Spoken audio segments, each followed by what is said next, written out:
வணக்கம் வியூவர்ஸ். ஸ்ரீமத் பாகவதம், ஸ்ரீமதி கீதா வீரராகவன் எழுதிய ஸ்ரீமத் பாகவதம் பகுதி 13 பார்ப்போமா?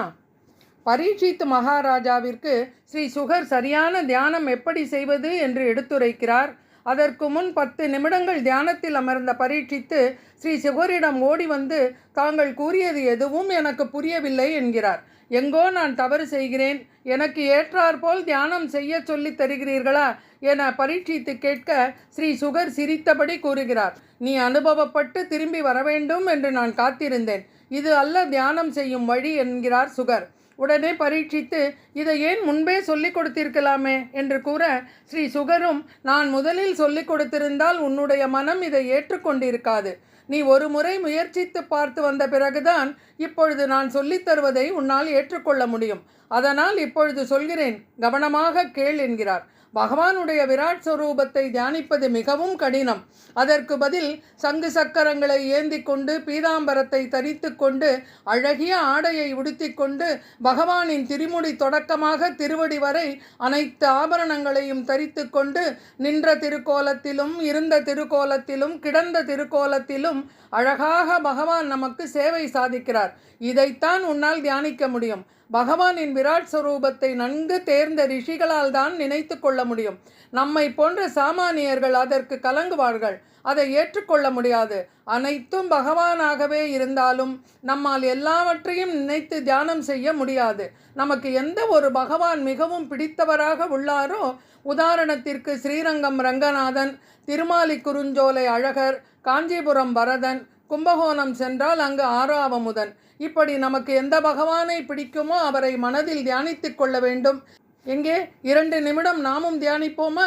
4 திருக்கைகளை உடையவர், தாமரை மலர், சக்கரம், சங்கு, கதை இவற்றை ஏந்தியவர், மலர் போன்ற கைகளை உடையவர், பொன்னிறமாக உள்ள ஆடையை தரித்தவர், கிரீடம் குண்டலம் போன்ற அணிகலன்களை அணிந்தவர், அவர் மார்பில் மகாலட்சுமி வாசம் செய்கிறாள், கௌஸ்துபம் என்ற மணியை அணிந்தவர், மார்பில் வனமாலையை தரித்தவர், அரைஞான், மோதிரம், வளை போன்றவற்றை அணிந்தவர், அழகிய சுருண்ட கேசம் உடையவர், புன்சிரிப்பு, இதுவே பகவானின் முழுமையான உருவம்.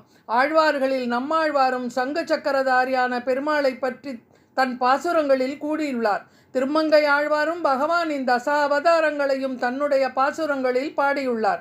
ஒவ்வொரு ஆழ்வாரும் பெருமாளை அனுபவித்து பாடி தரிசித்துள்ளனர்.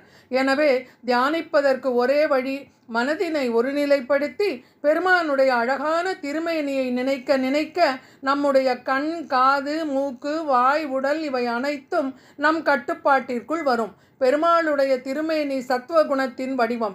அதை நினைக்க நினைக்க நமக்கு பல நன்மைகள் ஏற்படும் என்று ஸ்ரீ சுகர் பரீட்சித்திற்கு சரியான தியானத்தை பற்றி எடுத்துரைக்கிறார். ஆழ்வார் கண்ணோட்டத்தை காண்போமா? உறையூரில் பிறந்த திருப்பாணாழ்வார் திருவரங்கத்திற்கு உள்ளே வந்து ரங்கநாதனை தரிசித்தது கிடையாது. ஆனால் அவர் எப்பொழுதும் மனதிலேயே தியானித்து காவிரியிலேயே நின்று பண் இசைத்து ரங்கநாதனை வழிபடுவார். ஒரு முறை ரங்கநாதனின் ஆணைப்படி லோகசாரங்க முனிவர் தன் தோள் மீது அமர்த்தி கோவிலின் உள் ரங்கநாதனை அவருடைய திருவடி முதல் ஆரம்பித்து திருக்கண்கள் வரை சேவித்து கடைசியில் கொண்டல் வண்ணனை கோவலனாய் வெண்ணை உண்ட வாயன் என்னுள்ளம் கவர்ந்தானை அண்டர்கோன் அணி அரங்கன் என் அமுதினை கண்ட கண்கள் மற்றொன்றினை காணாவே, இந்த பாசுரத்தின் மூலம் ரங்கநாதரிடம் ஐக்கியமாகி விடுகிறார். 4000 திவ்ய பிரபந்தத்தில் திருப்பாணாழ்வார் பாடிய அமலநாதி பிரான் என்னும் 10 பாசுரங்கள் மூலம் பகவானின் திருவடி முதல் திருமுடி வரை எப்படி தியானம் செய்வது, சேவிப்பது என்பதை மிக அழகாக எடுத்து கூறியுள்ளார்.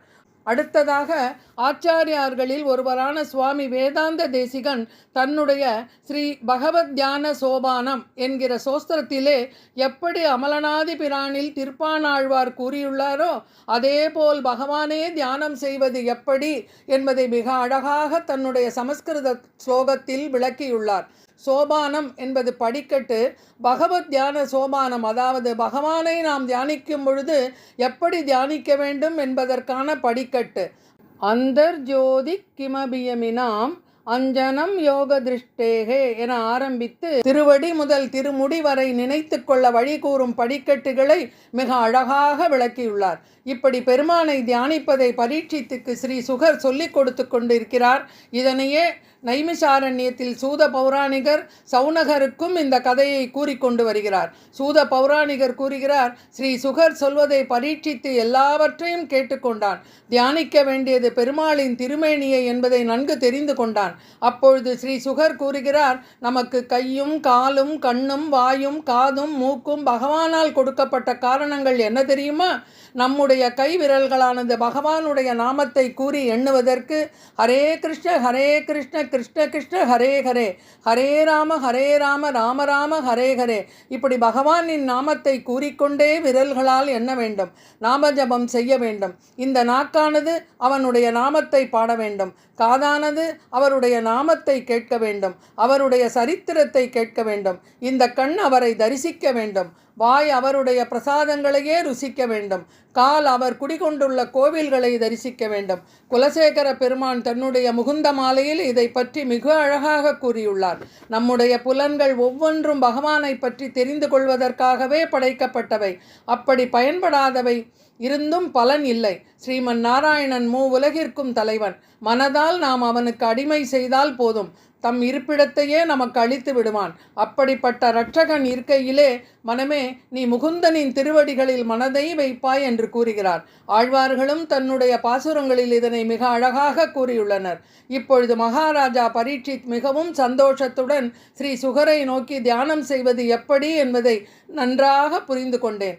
எனக்கு வேறு சிலவற்றை தெரிந்து கொள்ள ஆசைகள், அதை கேட்கலாமா என்கிறார் சுகதேவரிடம். அப்படி என்ன கேட்கப் போகிறார் பரீட்சித்து? அதனை ஸ்ரீ பாகம் 14 காண்போமா? இன்றைய பதிவு பகவானை தியானம் செய்தல் மற்றும் புலன்களை பக்தி வழியில் செயல்படுத்துதல். நன்றி, வணக்கம்.